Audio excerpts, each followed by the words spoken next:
Stacks. You and I are going to make a lot of money. It's Ferrall, coast to coast.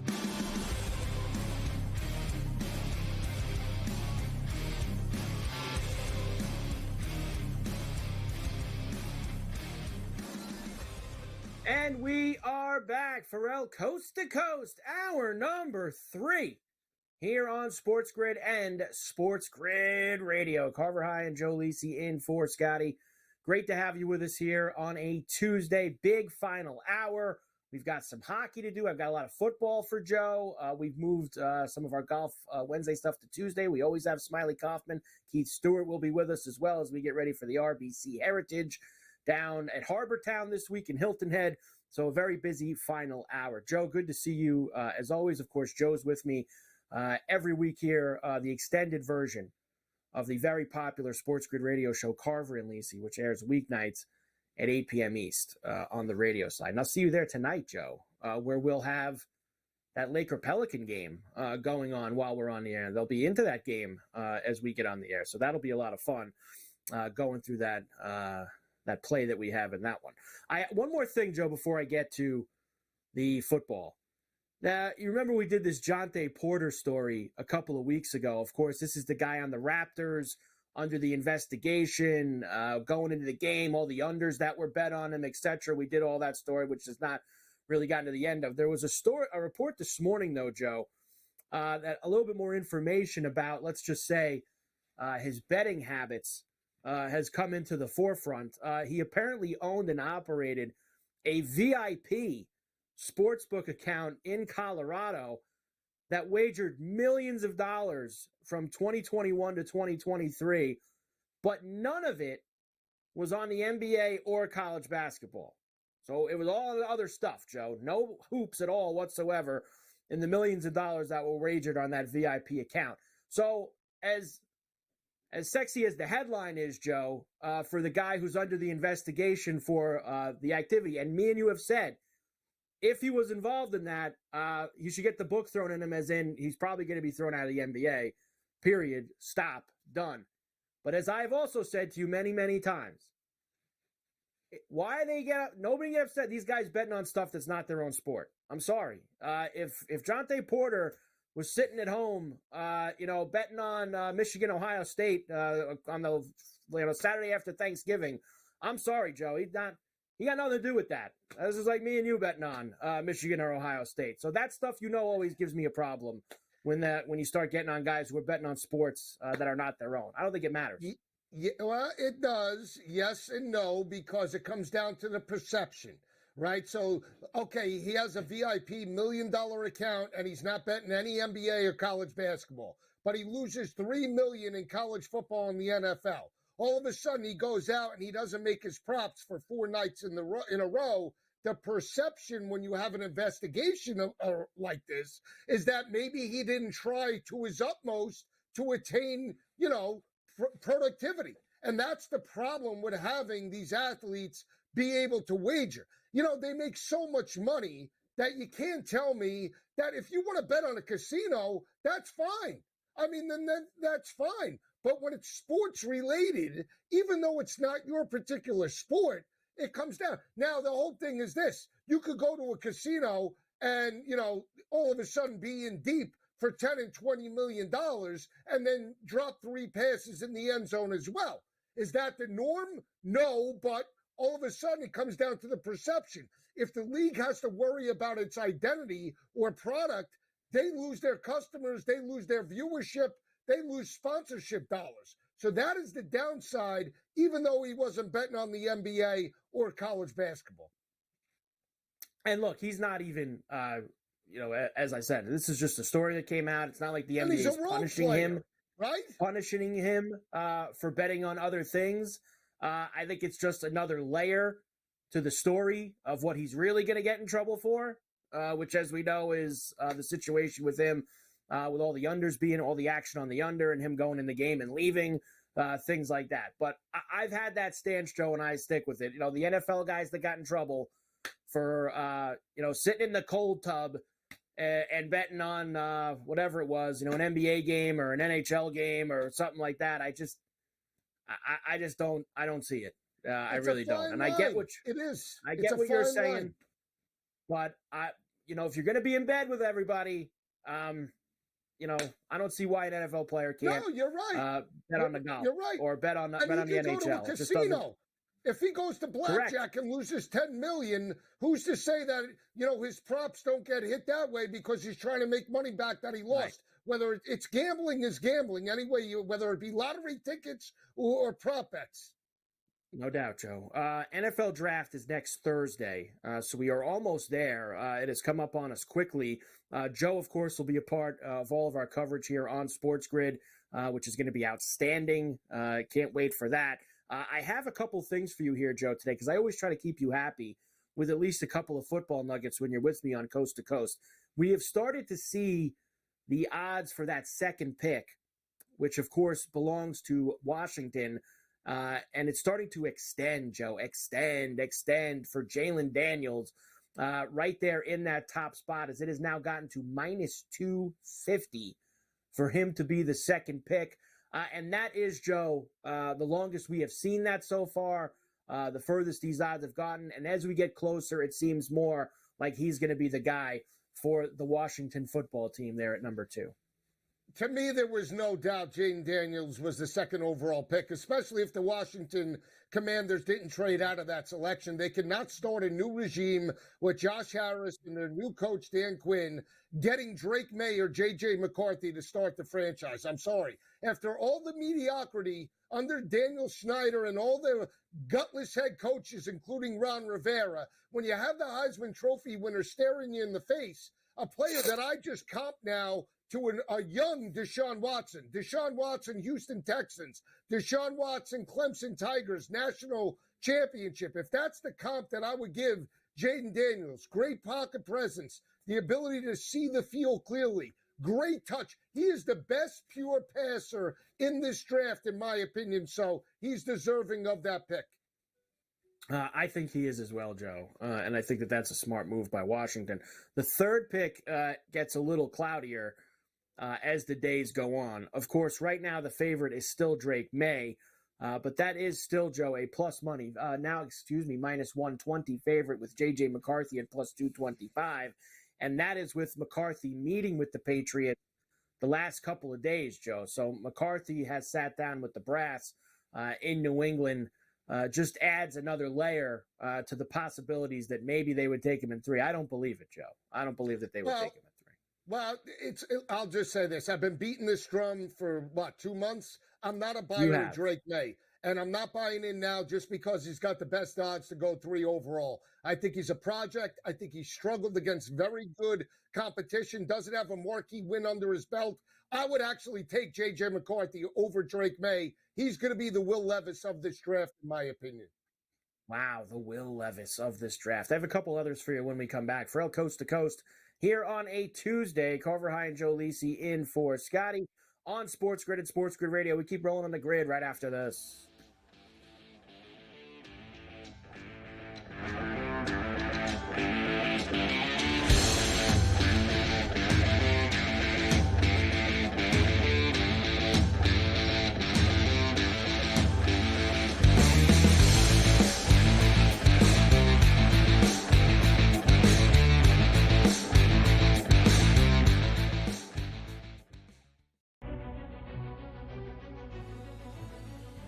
People that bashed him will be eating their words this year. Pretty heavily favored to be a first-round pick, minus 400 earlier this week.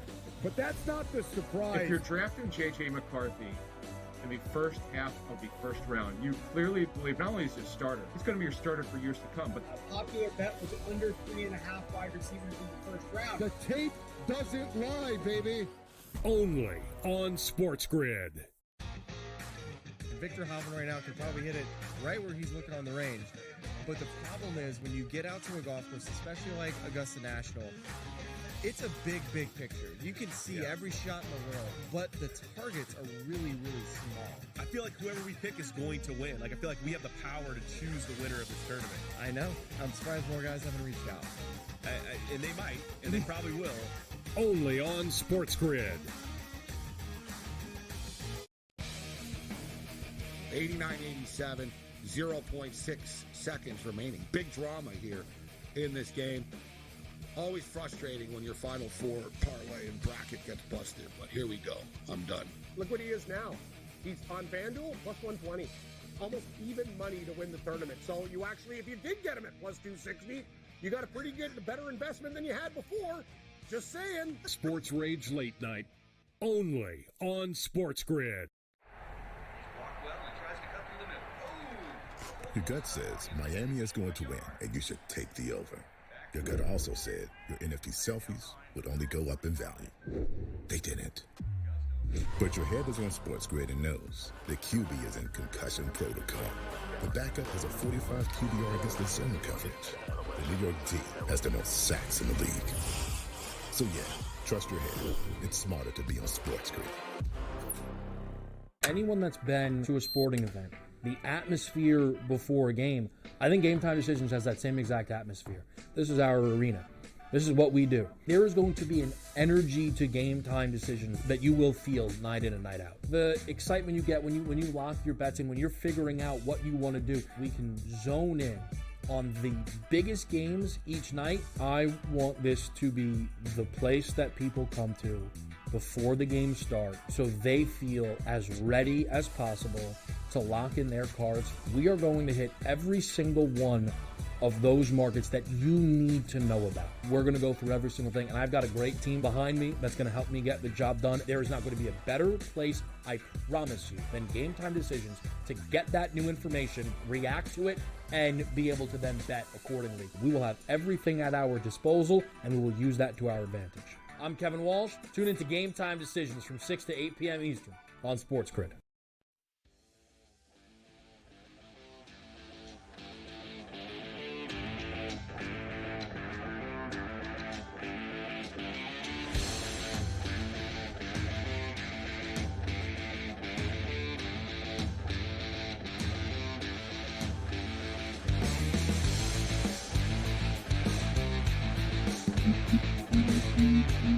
And we are back, Ferrall, coast to coast here on a Tuesday. Carver High and Joe Lisi in for Scotty on SportsGrid and SportsGrid Radio. Great to have everybody with us here today. BetMGM, they're doing it again. First bet offer, $1,500. You got to be kidding me. What do we got to do? Download the BetMGM Sportsbook app on iOS or Android, or visit BetMGM.com. Sign up and deposit at least $10 into your newly created BetMGM Sportsbook account. Place your first wager and receive up to $1,500 back in bonus bets if the bet loses. If the bet does lose, your bonus bets will be available once your initial wager is settled.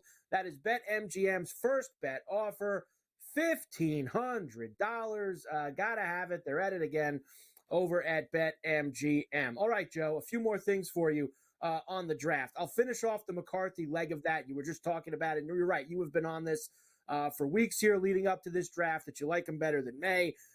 But despite all that news and, in meeting with the Patriots and where all those things are at, you're still got him, or the books, I should say, still have him pegged to the Vikings as the team that's going to draft him. Now, Joe, I don't think that necessarily means it's going to be where the Vikings are right now on the draft board. It probably means that they have to trade up to do it, but plus 115. But the Patriots are the second choice now. Yeah, I mean, again, here's the thing, and this is pretty interesting when you look at the markets, because they have the favorite now with Jaden Daniels.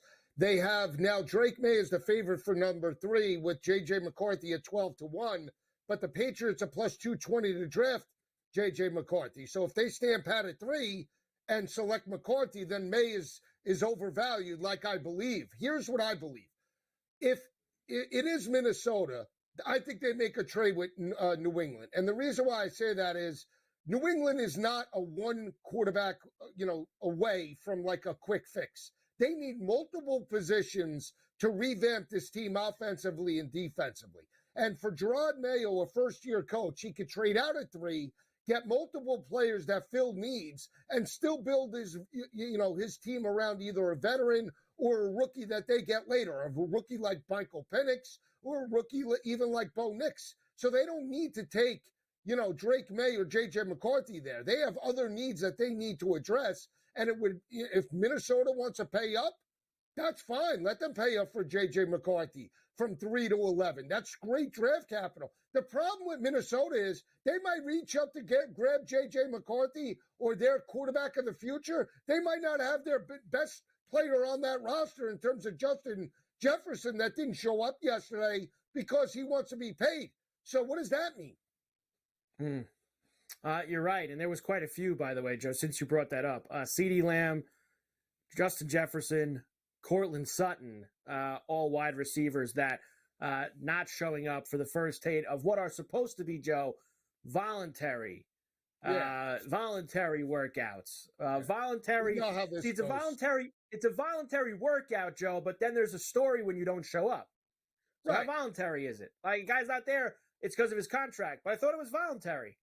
So it's funny how the voluntary workouts are handled. And certain coaches, I'm sure, are a little bit, tougher like that. Like Mike McCarthy, unless you pray to the Church of McCarthy, like you like to say, he's probably got the checklist out about who showed up and who didn't show up. Well, right, but let's think about it. Like, just take those three scenarios that I just gave you, right? Like CeeDee Lamb, like. Let's say he's not at the voluntary workouts. Like, it's still Mike McCarthy. It's still Dak Prescott. It's still, the offense that was all ran in this year. Is it that crazy if he's not there? I mean, probably not. Now, in Minnesota, it's a different story a little bit, right? Yes, still Kevin O'Connell, but no more Kirk Cousins. Yes, they might draft a quarterback, but they have Sam Darnold there now. There's things to work on maybe. Denver, there's things to work on. There's going to be a new quarterback there. So I guess every situation is different, Joe, in terms of who needs to be at voluntary workouts and who doesn't, I would have to think. Well, Dick CD is clearly going to the top guy. He ain't going to McCarthy. He's going straight to Jerry. Hey, Jerry. Wow. Let's Jerry's, get this Jerry's the guy. Jerry, can I miss OTAs? Yeah. Can we get a deal done? Yeah. You need me? Yeah. Just play better in the playoffs, right? With Justin Jefferson, if he walks, what do they have? Do they really even have a playoff contender? Because what I find absolutely amazing to me is that they right now are priced $950, okay, to win the division, right? And they have the Bears better priced with no quarterback. I mean, they both have no quarterbacks. Well, we know that. Well, but they have Justin Jefferson. No.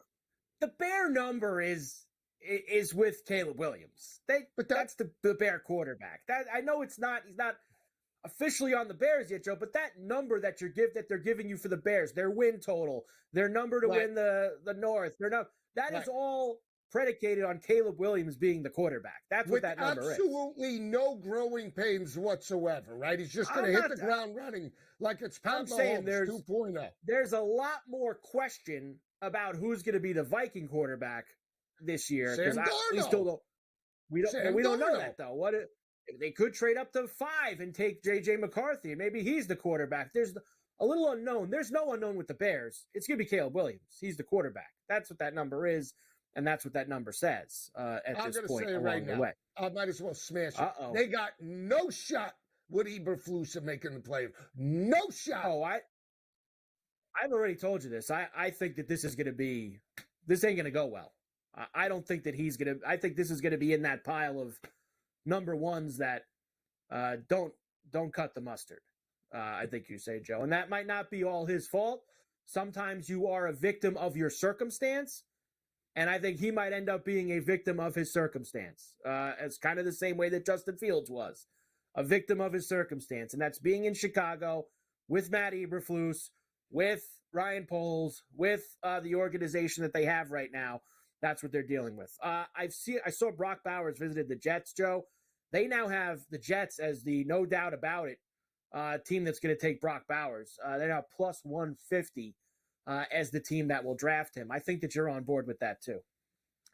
I mean, that would be a perfect fit. I mean, the other one that I think I would take a shot with would be Joey Burrow and the Cincinnati Bengals. I mean, I think they're going to be in the market potentially if they deal T. Higgins or maybe lure Justin Jefferson there. What a great addition Brock Bowers would be to that offense. They lose Joe Mixon, but they have Chase Brown. So we'll see. I mean, Jets, yes, I think that's a perfect fit. And right now it looks like he'll go to the Jets, but don't count out the Bengals at 8-1. Yeah, the Bengals, they would probably have to move up, Joe, right, to jump over some teams if they were going to get him. That would be the one way the Bengals, because the Bengals are 18 right now, so they'd have to do probably a little bit of work. Yeah, I don't think he'd fall to 18. I think that they would have to go up and make some moves ahead of some other teams to get there. And Penix was the other one. We saw a number last night for Penix to be drafted in the first round at plus $110 or something like that. I see the Raiders as the team right now, Joe, that would take him at plus 375. Vikings there as well. It sounds like there's some people who feel Penix is falling a little bit, Joe. Yeah, I don't know why. I mean, just because he had a mediocre national championship game, that all wasn't on Michael Penix. He stepped up throughout the regular season, played his best in the biggest games against Oregon, back-to-back wins against Bo Nix, a pure pocket passer, runs a 4.5 40 as well. I mean, what more do you want? And he won it in Indiana as well, and played well in big games against better defenses with, just mediocre players around him in Indiana when he was there. So I think he's definitely a first-round talent, pure pocket passer as well. Would fit good with Sean Payton in terms of the Denver offense. You would. I think it would be a nice fit as well. Joe, it's getting close, man. A week from Thursday, the NFL draft, and all of it will be determined for us, that's for sure. All right, we'll come back. Ferrall, Coast to Coast here on a Tuesday. Smiley Kaufman, the Smiley Show, PGA. Let's go next on the grid.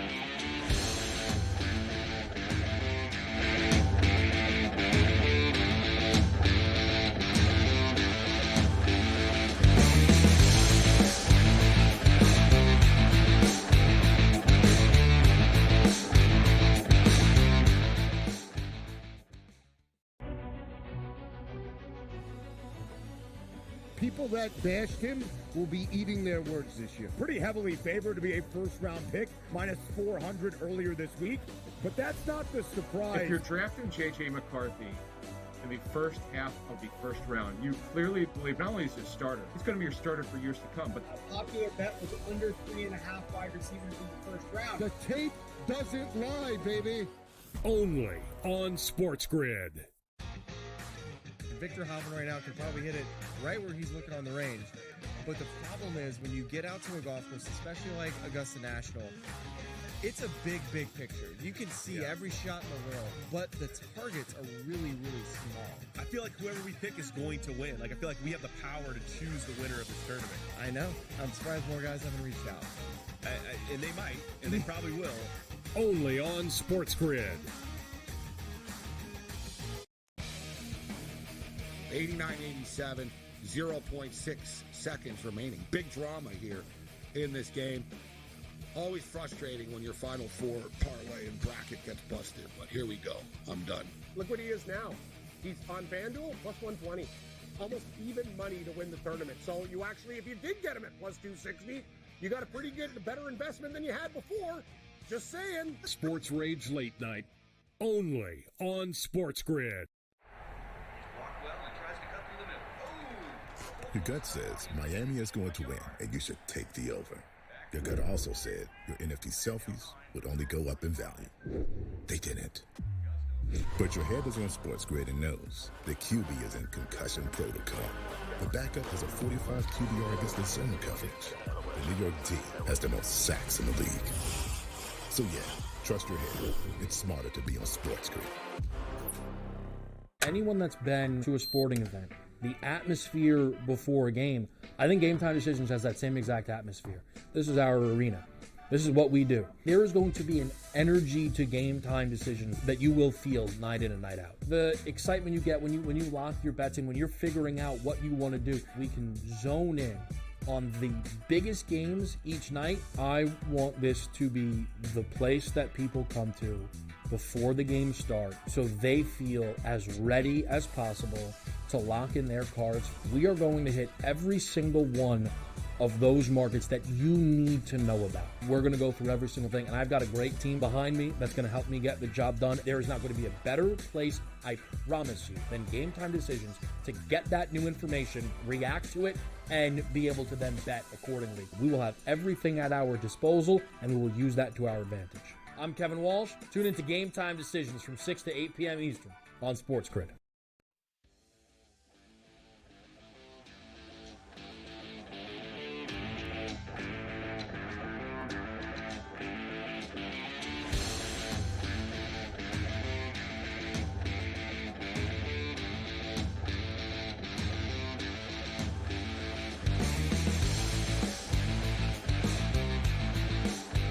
And we are back, Ferrall, coast to coast, here on a Tuesday. Carver High in for Scotty on SportsGrid and SportsGrid Radio. Great to have everybody with us here. Of course, every week it is great to have our man Smiley Kaufman with us. The Smiley Show right here on SportsGrid now. Second week rolling after the Masters.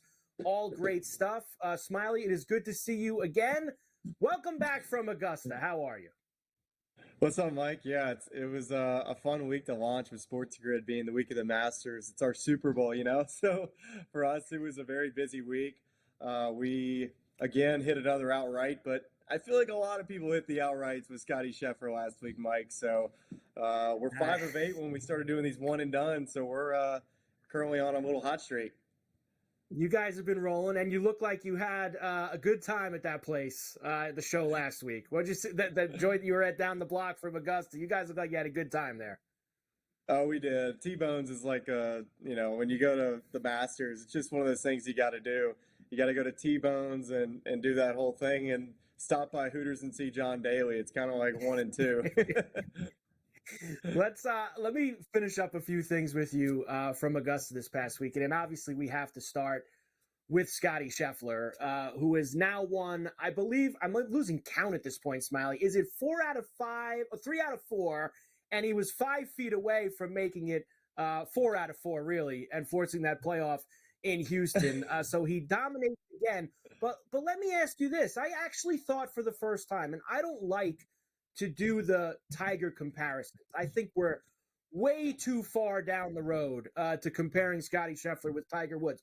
But I saw something for the first time on the back nine on Sunday that was very Tiger-esque, Smiley, from him. And that was all the guys around him that were close started to make the mistakes, and Scotty just had to keep doing his thing. He didn't have to zoom out ahead.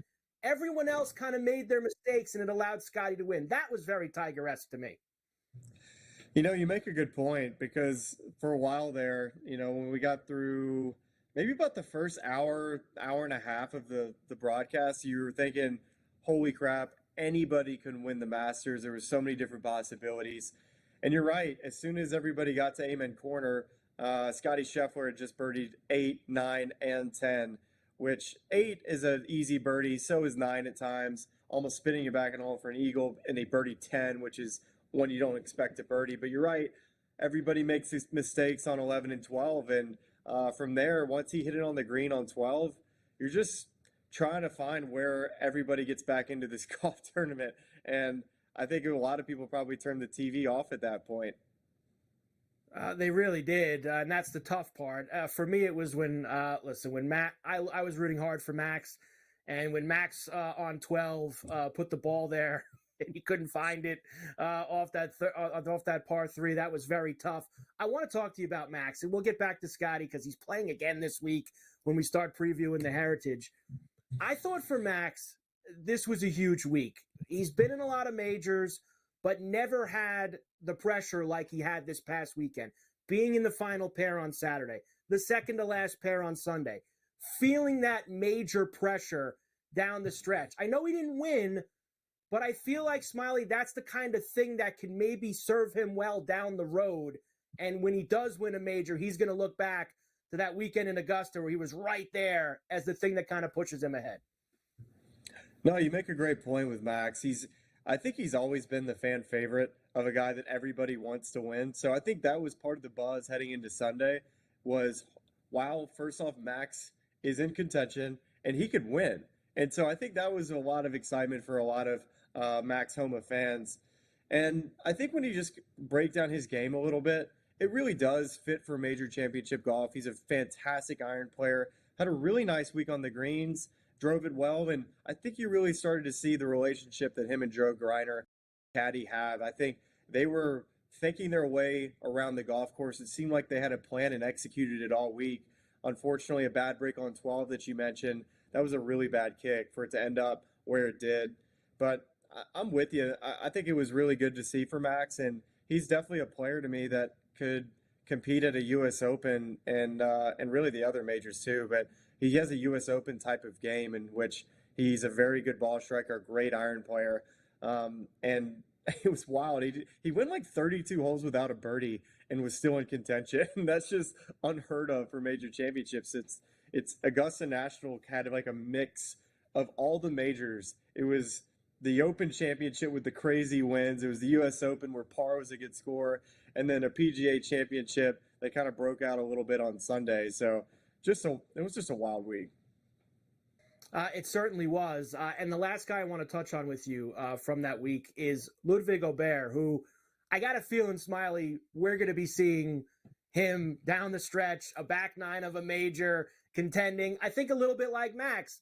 He got a little learning lesson when he put the ball in the water on 11. Like, that's something that he's going to remember when he finally, because he's going to win. That dude's ice, man. I mean, you watch him walking around, they're knocking the power bar out of his hand. He doesn't care. He just keeps moving through. I think Aubert is going to be unbelievable as he plays in more and more of these majors.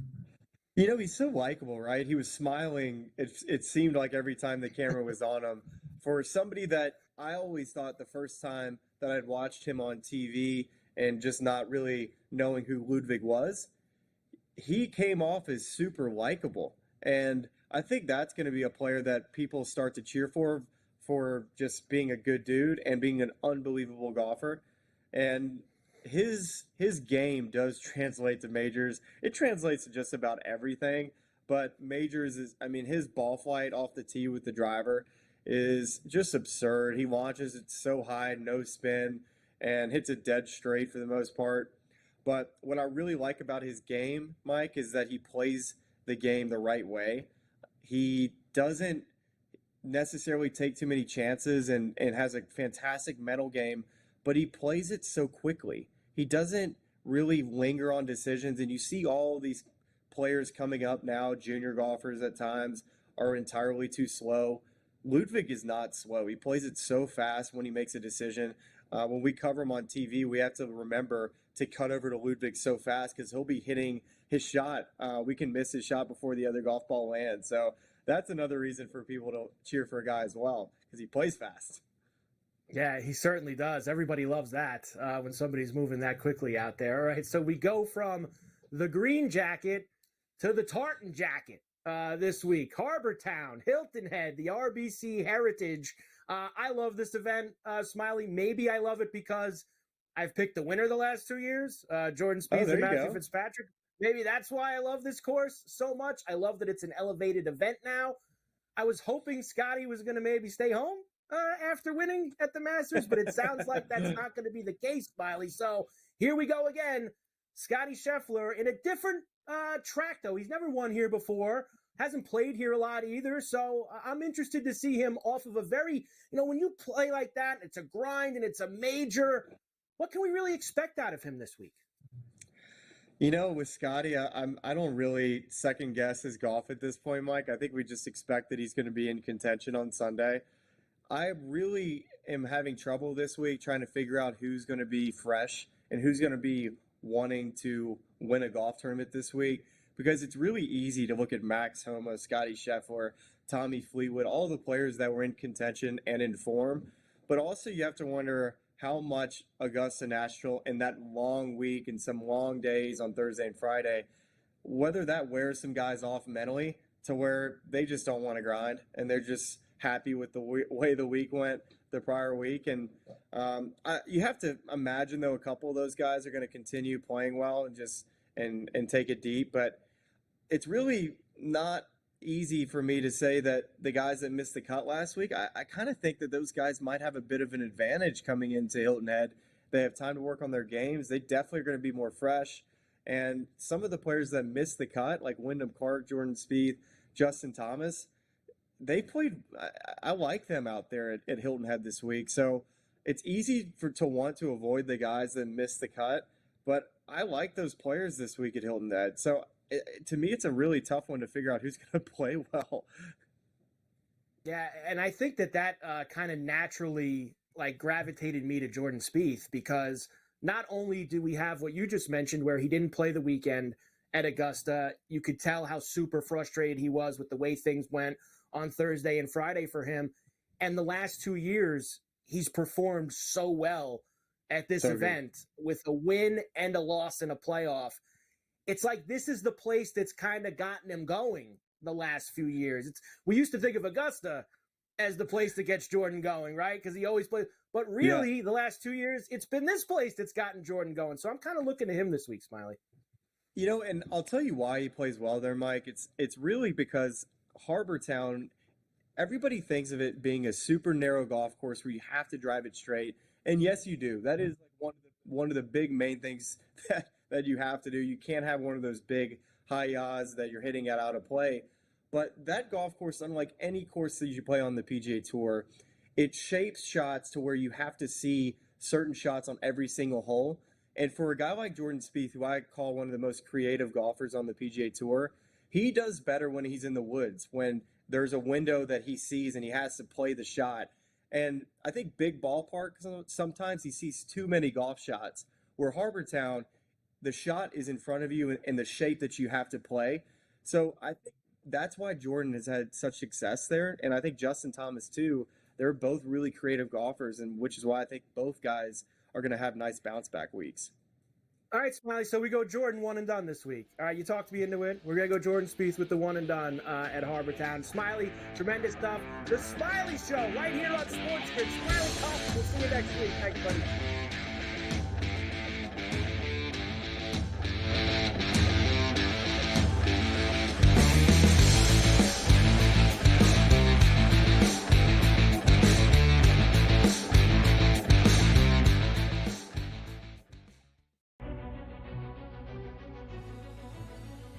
People that bashed him will be eating their words this year. Pretty heavily favored to be a first-round pick, minus 400 earlier this week.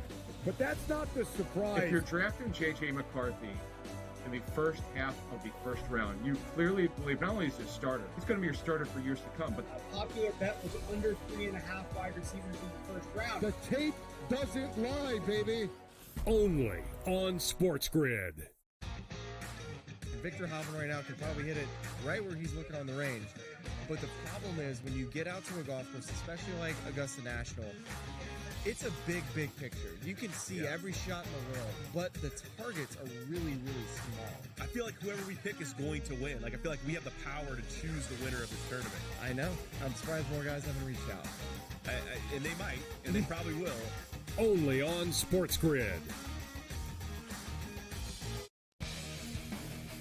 89-87, 0.6 seconds remaining. Big drama here in this game.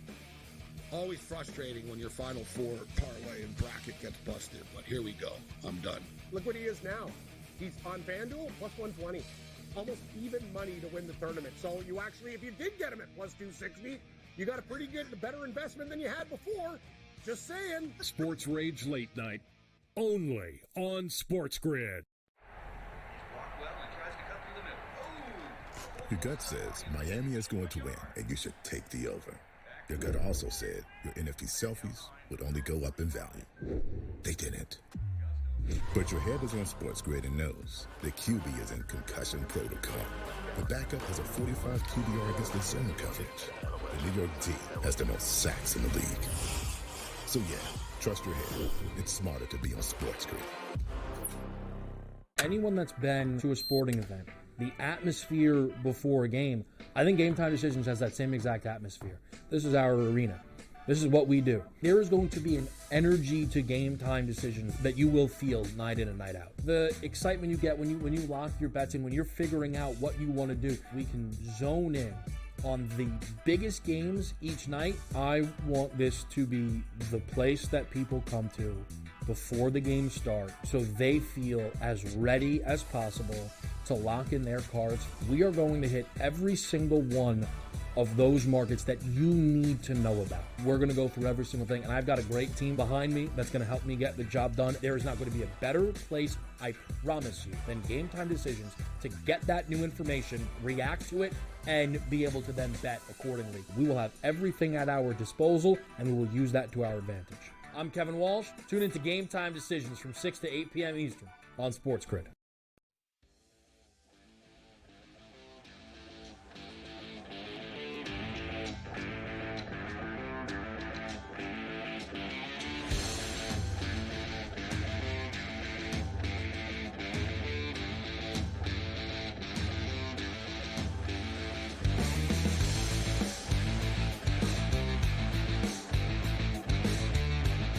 we are back from Coast to Coast on a Tuesday. Carver High in for Scotty on SportsGrid and SportsGrid Radio. Great to have everybody with us. We always love having Keith Stewart with us from Read the Line. It's a day early this week. Usually Golf Wednesdays. This week it's like Golf Tuesdays. We just had Smiley. Now we're going to have Keith as we get ready for the RBC Heritage, of course. Harbor Town, Hilton Head, the tartan jacket. Let's go, baby. Forget the green jacket, Keith. I'm in for the tartan jacket, the plaid. Let's make it happen. I mean, it's Stuart Plaid, Carver. Good afternoon on a Tuesday. How do I not love a tartan jacket? I wore a kilt to my wedding. True story. I'll send you the picture along with your Masters hat.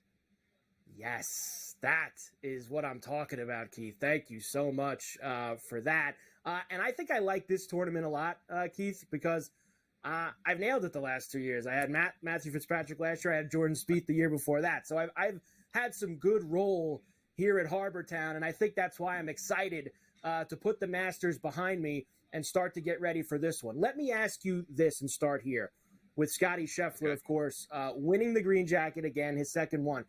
And now coming right back and playing this, and we could probably do 40 minutes on how they've scheduled these elevated events the weeks before and after majors. I feel like there's there's some cool down that's probably needed. Maybe this would have been a good week for the Zurich, however you wanna say it. But Scotty goes from winning. We know the requirements of that. Butler cabin, out 1,000 interviews, on the jet, back home to Dallas. Then he's going to come all the way back. He's supposed to be in the interview room tomorrow morning and play. Is there a chance, Keith, that maybe we can catch Scotty Scheffler even a little bit worn down this week with what he's been through the last 72 hours? At some point, the adrenaline high is going to run out. It's the confidence issue. He won last week by 4 over one guy and 7 over the rest of the field without his approach game. And that's a second shot golf course. He drove the ball impeccably. His short game was second to none. He putted the ball great. I don't know. I think it's really going to be tough. If a guy flies private, he's sleeping on the plane. It's just like you and me. Do you get tired when you fly? I don't get tired and coach. Come on. It's honestly, Keith, like we talk about this stuff all the time, and not just in golf. Like we talk about NBA teams on back-to-backs and baseball teams that play a Sunday night game and then have to play like a Memorial Day afternoon. And we're like, they fly a lot better than we do. They're going to be okay getting from point A to point B.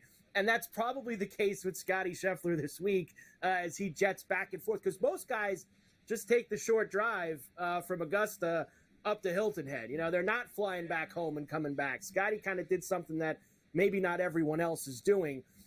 Let's start, Keith, with your card. And we're going to go back to Scotty because you got something for me for Scotty at the end of this that we are going to discuss. But let's talk about your outrights here for the RBC Heritage. And I like where you're going here, but there's one guy I want to bring up with you of your 3. And he cost me on Sunday. And that was our boy Cam Davis. I mean, Keith, the top 10 was in the bag and he doubled 17. I mean, Keith, what are we doing here, Cam?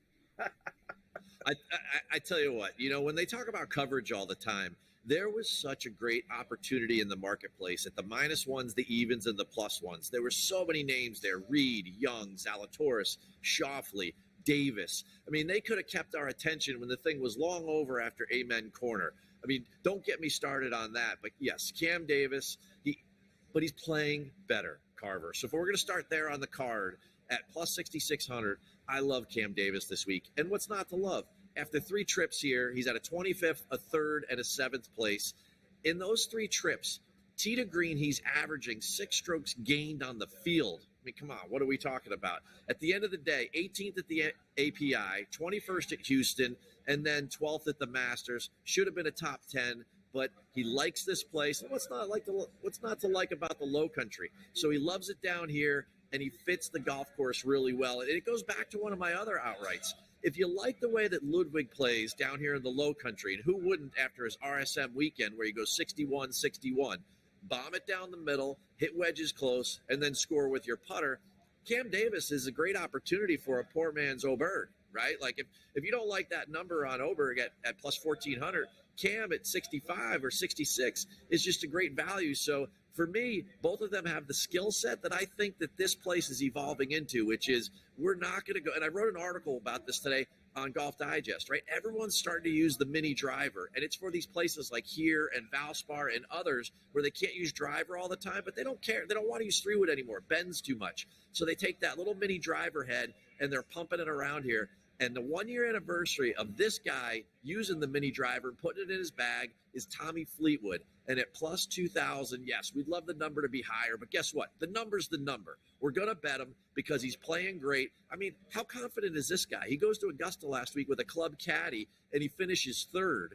And, I mean, just 4 starts here down at the RBC, 3 top 25s, 1 top 10. Those are the guys on a Tuesday. Usually get me on a Wednesday. I'm sure I'll add to that outright card, and we'll talk a little bit about that at the end. But right now, those are definitely the guys that I'm putting on. You know, Scotty's obviously a machine right now, and we, you know, with the things that he's doing, like you watch Ludwig on Sunday and you watch him over the weekend, and you can see it, Keith, like he's going to be a problem down the road. Like, you know, we're getting exasperated, like watching Scotty win every week, and we're trying to beat him. And I got a feeling that at some point in the next few years, there's going to be a stretch where we're saying the same thing about Ludwig. There's no doubt about that. And one of the things, though, I will say about Ludwig over the weekend at Augusta is that he didn't have to play with Scotty. And everybody that did kind of got in that Tiger mode where they got intimidated, or they tried to press, or they tried to go over their ceiling and get out of their element. You know, Scotty's starting to, with his perfection, is starting to really have that effect on these guys, and he's causing them to press. And right now, I don't think Ludwig knows enough as a rookie to even try and press. Not at all. You can even knock the power bar out of his hand. He doesn't care. He's just going to keep rolling, as they showed that a bunch of times on Sunday. Your placements here, I like a couple of these names as well. And I'm not one, Keith, that generally likes to look to Patrick Cantlay on my card. He's a guy that I generally stay away from. He hasn't done well for me in the past. I don't like rooting for him. I mean, it just is what it is. But you can see his game the last couple of weeks, that it's starting to turn the corner a little bit, and maybe we need to start getting back on the Patrick Cantlay train. Out here inside the ropes, it was obvious to me out there in Q1 that Patrick was spending a lot of pack time, a lot of business time, a lot of PIF time, whatever you want to call it, whatever you want to categorize it at. As you alluded to it earlier, maybe the calendar time, right? You know, like working on the next year's schedule, whatever they're doing. But right now it's major season. He's got 100 days to focus on one of these 4 tournaments and try and win them. So he's much more in golf time. So what you're seeing is definitely reflected on what I'm seeing out here. And, of course, at this place, he's got 6 starts and 5 top 7 finishes. You know, so typical of Cantlay and maybe another guy like his buddy Xander, maybe they don't win enough. But at this place, Cantlay, he loves the low country too. He's had some great finishes. And at plus 175, I got to do a top 10 there. You talk about the tweets, you talk about Oberg and the power bar and everything. The one thing I loved over the weekend, there was a tweet on Sunday afternoon in the middle of, you know, all of the coverage, and it had Xander T9, Cantlay T9, and they said, have you ever seen these two guys be more on brand, right? They were going to finish top 10, supposedly, but at the same time, they were never going to win the tournament, which is absolutely classic. It certainly is. That's just precisely how I feel. One more guy on there I want to ask you about quickly is Shank. All right. You know, it's funny. Shank and Pavon both finished top 12 at the Masters this past week, and I don't think anybody knew because they didn't show one shot from either guy. Shank finished 12th at the Masters, and so those guys played great, and nobody saw it. It's pretty amazing when you think about it, Keith. So you're going to love this. 9 of the last 13 winners here had a top 10 at the Valspar. There's a huge correlation between the two places. So Adam Shank finishing 12th at the Masters, for sure I'm going to put him on my card because, you know, he finished runner-up there 2 years ago at the Valspar. So why wouldn't I put him here now? You know, I think he's in great form. And you look at those guys with this limited field, we don't get the top 40 market, but I'm going to go with the top 30 market. And I like Taylor Moore this week. I mean, he's been playing great. He played good here last year in one trip. He finished 11th, just like Scotty. And then Tom Hoagie Sandwich. Anytime we're going to start talking about hitting it close from 175 to 200, you got to have yourself a nice Jersey Mike's trip and get yourself some Hoagie sandwiches. You really do, Keith. And look, that's a guy who didn't play last week. And look, I don't know how you feel about guys who played all 4 rounds, that grind, guys who missed the cut or didn't play at the Masters going into this tournament. I'm sure there's some numbers in correlation to all of those things the past few years. I want to get to quick. Give me 30 seconds on that, Keith, because that's fascinating stuff. How do you deal with guys who missed the cut or didn't play last week? I would not be touching a lot of guys that missed the cut last week because most of them had a problem. Augusta National is one of the easiest cuts to make in all of golf. I mean, 15 guys in that 89-man field really shouldn't make the cut. And you mean you got beat by Jose Maria Althable? I mean, what is this, 1999? And you're JT and you're trying to win major championships, or you're Jordan Spieth? I mean, come on. You know, it's obvious to me that Jordan looks injured, right? I can't say that I know that for a fact, but I just know that in seeing what he's doing out here last week, this week, I'm just not high on him. But it was tough last week, Mike. So I think more so than any other time, I might be a little worried about the Colin Morikawas and the Max Homas. I don't think anything bothers Oberg or Scotty, but some of those guys at the top, I think maybe the grind was a little bit for them. But at the end of the day, I mean, these guys, they're just programmed to come out and do their routine and their job.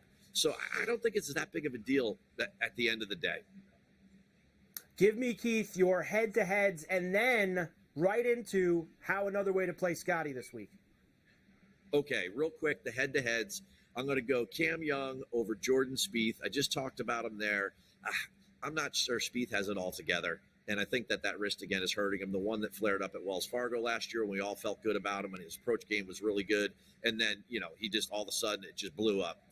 Cam Young, he's got a 3rd place here, and, I mean, I tell you what, his last 8 major championships, he's got 5 top 10s. He had another one on Sunday. I mean, the kid is stellar, and this place, maybe with the smaller greens, the putting doesn't affect him as much. I like Taylor Moore over Brian Harmon. I know Harmon is a low country guy, Sea Island guy, but I think Moore, and for me, this is plus odds on a head-to-head, so I'm taking a little bit of a risk here, but I think Moore has a little bit better form right now than Harmon. I think Harmon did get banged up a little bit by Masters. And then, of course, Oberg over McIlroy. Maybe I'm just picking on people with my head-to-heads this week. I don't know what it is, Carver. But, like, each one of these guys, I just look at Rory. Rory was out testing equipment today on the range. He had a bunch of different things going on. He's asked her questions about live and everything else. Now, you want me to get to the Scotty play this week. You know I cover the LPGA. Nelly Korda is going into a major championship having won 4 tournaments in a row. She's plus 500 to win the Chevron championship. Scotty's plus 400 here. My play with Scotty this week is to parlay both of them. You get plus 2,900. They're both going to win. They're both so far ahead of everyone else in the field, and then you're going to collect almost 30-1 on both of them. Keith, I absolutely love it. I love Nelly. That'll be my way to play Scotty this week. Nelly and Scotty, the double. Keith Stewart, read the line. The Cart Jacket at the RBC this week.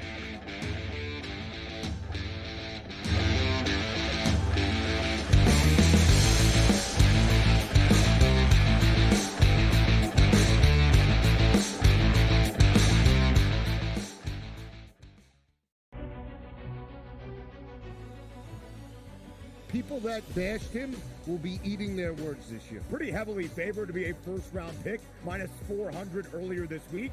But that's not the surprise. If you're drafting J.J. McCarthy in the first half of the first round, you clearly believe not only is he a starter, he's going to be your starter for years to come. But a popular bet was under 3.5 wide receivers in the first round. The tape doesn't lie, baby. Only on SportsGrid.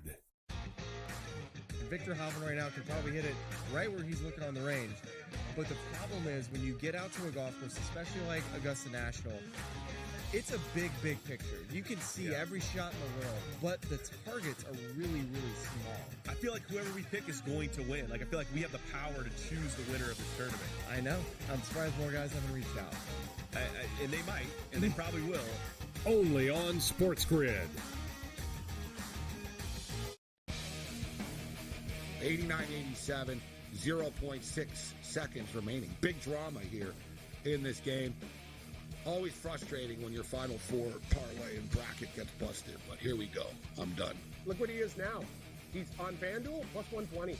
almost even money to win the tournament. So you actually, if you did get him at plus 260, you got a pretty good, better investment than you had before. Just saying. Sports Rage Late Night, only on SportsGrid. Your gut says Miami is going to win, and you should take the over. Your gut also said your NFT selfies would only go up in value. They didn't. But your head is on SportsGrid and knows the QB is in concussion protocol. The backup has a 45 QBR against the zone coverage. The New York D has the most sacks in the league.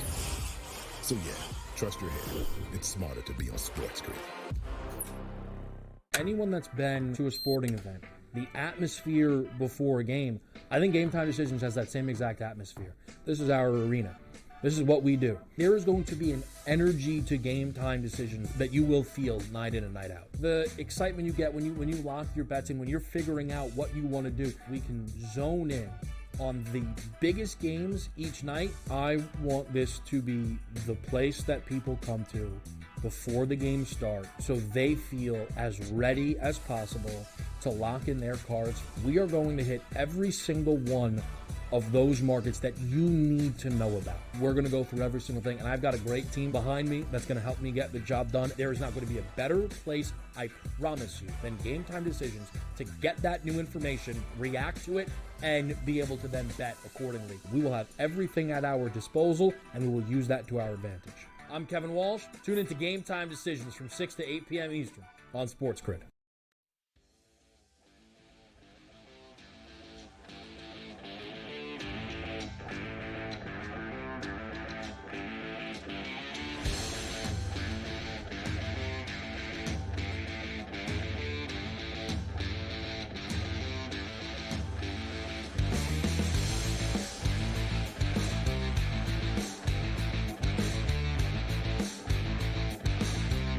And we are back for our Coast to Coast on a Tuesday. Carver High in for Scotty on SportsGrid and SportsGrid Radio. Great to have everyone with us. Great stuff there from Keith Stewart and Smiley Kaufman as we get ready RBC this week. All right, we got hockey tonight. Some very big games. Only a couple nights left in the regular season. Islanders won last night, so they secured the third spot in the Metro. Only one playoff spot still up for grabs in the Eastern Conference. The Capitals currently have it, and they will clinch it if they beat the Flyers tonight in any fashion. They get themselves a win. They will get that last spot. They are in Philadelphia against the Flyers. Caps right now, Flyers actually, small favorite for that one. This is the Flyers need to win too. They're still in the mix for that spot. So the Flyers at minus 135, Caps at plus $1.15. Detroit needs the Capitals to lose. They are minus 190 in Montreal, where they came back last night. They came back and beat the Canadiens at home. They need to beat them again. Meanwhile, the Penguins are sitting at home, and they need the Red Wings and the Capitals to both lose to keep themselves alive tomorrow night against the Islanders. Vancouver can wrap up the Pacific Division tonight at home against the Flames. They need 1 point one way anyway. They can lose in overtime. They can win the game. 1 point wins the Canucks the Pacific. Hopefully they will get that for me because I need that.